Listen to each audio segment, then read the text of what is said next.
नमस्कार। The news house के खास कार्यक्रम मिड डे में आपका स्वागत है। आज हम आपदा के समय हो रहे लोक निर्माण पर बात करेंगे।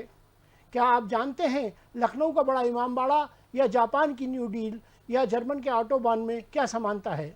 कुछ को मालूम होगा पर सब नहीं जानते।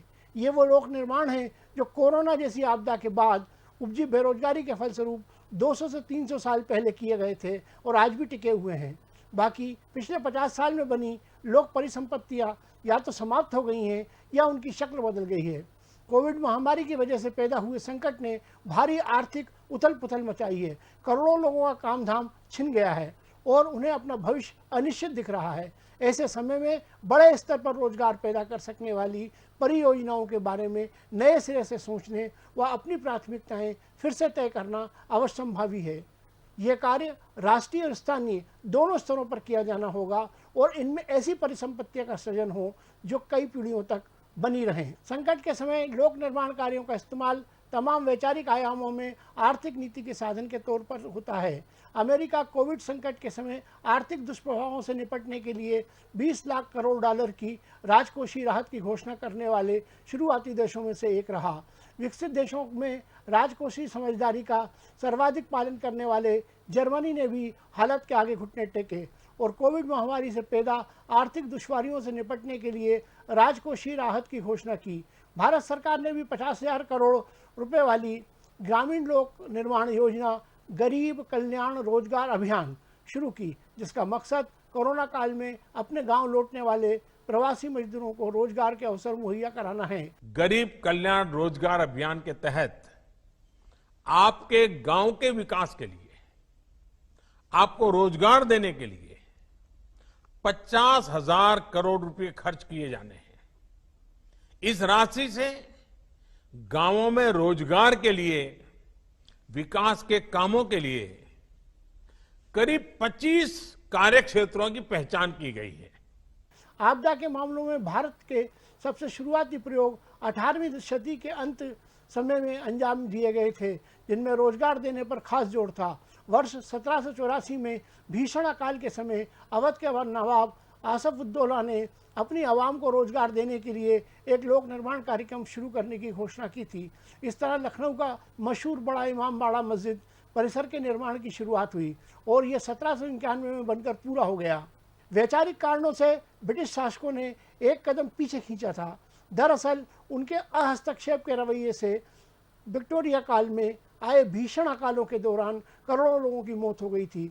दुनिया में अलग अलग हिस्सों में बड़ा इमामबाड़ा जैसी दूसरी परियोजना भी चलाई गईं, लेकिन 20वीं सदी में कीन्स के विकास के मॉडल के प्रतिपादन के बाद सरकार ने बड़े आर्थिक संकट के समय लोक निर्माण कार्यों को व्यवस्थागत रूप देकर रोजगार व आय बढ़ाने का प्रयास किया।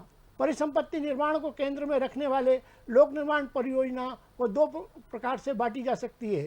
पहली, ग्रामीण सड़कें, स्कूल, क्लिनिक, पंचायत कार्यकल, जल स्रोतों का निर्माण एवं जीर्णोद्धार जैसी परियोजनाएं अपेक्षाकृत छोटे आकार की होती हैं। गरीब कल्याण रोजगार अभियान भी यही नज़रिए से बनाई गई है। हालांकि इनमें स्थानीय लोगों की कहीं अधिक भागीदारी की संकल्पना की गई है। स्थानीय समुदाय न केवल इन परियोजनाओं के निर्माण में बल्कि अधिक बड़ी भूमिका निभाने वाले हैं, बल्कि इनके रख रखाव के काम में भी उनका जुड़ाव बना रहेगा। ये कहीं अधिक सरल परियोजना की पहली कतार है, जहां से गांव में स्थानीय स्तर पर रोजगार सृजन को असली बढ़ावा मिलेगा। दूसरी तरह की परियोजनाएं बड़ी होती हैं और उनमें अधिक पूंजी की भी ज़रूरत होती है। मसलन राष्ट्रीय एवं राज्य मार्ग, जिलों की बड़ी सड़कें, तटीय आर्थिक क्षेत्र, कम लागत वाली आवासीय परियोजनाएं, राज्यों की नई राजधानियों का निर्माण, बड़ी सिंचाई परियोजना, हर एक घर तक 24 घंटे पानी की आपूर्ति। इन परियोजनाओं के निर्माण में सबसे कारगर निर्माण तरीकों के इस्तेमाल पर जोर दिया जाना चाहिए और इस ढांचे के भीतर अधिकतम लोगों को रोजगार देने का लक्ष्य रखना चाहिए। विश्व बैंक ने 2013 में लोक निर्माण कार्यक्रमों के बारे में एक अध्ययन कहा था। वृहद स्तर पर लोक निर्माण कार्यक्रम शुरू करने की मौजूदा प्रवृत्ति की जड़ें काफ़ी हद तक महाराष्ट्र के 1970 के अनुभवों में निहित हैं।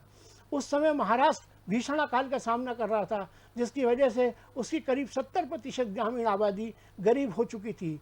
तत्समय महाराष्ट्र में शुरू कई ग्रामीण रोजगार गारंटी योजना ही बाद में भारत के साथ दुनिया भर में जाने जाने वाली ऐसी योजनाओं की अग्रदूत बनी। इसी रिपोर्ट में कहा गया है कि लोक निर्माण कार्यक्रम सामाजिक सुरक्षा एवं संरक्षा एक जाल के तौर पर उभरे हैं। यह न केवल भिन्न आय वाले देशों और कमजोर राज्यों बल्कि वैश्विक आर्थिक संकट की वजह से उच्च बेरोजगारी से जूझ रहे मध्यम आय वर्ग के देशों के लिए भी मददगार रहा है। ये सारी घटनाएं लोक निर्माण की चिरस्थायी प्रकृति को रेखांकित करती हैं। पहली बात, संकट के समय लोक निर्माण कार्यों का इस्तेमाल तमाम वैचारिक आयामों में आर्थिक नीति के साधन के तौर पर होता है, लेकिन असली चुनौती यह है कि रोजगार प्रदान करने के साथ टिकाऊ परिसंपत्ति का निर्माण भी हो। हाल ही के दशकों में जन राहत कार्यक्रमों के तहत चलाए गए तमाम अभियानों में कोई टिकाऊ परिसंपत्ति नहीं बन पाई। इस मायने में यह कार्यक्रम बड़ा इमामबाड़ा या न्यू डील या जर्मन ऑटोमान जैसे पुराने दौर के कार्यक्रमों से काफ़ी अलग है, जिनमें दीर्घकालिक महत्व की इमारतें व उपयोगी संसाधन बनाए गए। आज के मिड डे में बस इतना ही। कल फिर किसी विषय के साथ मिलेंगे, तब तक बने रहिए द न्यूज़ हाउस के समाचार के साथ। नमस्कार।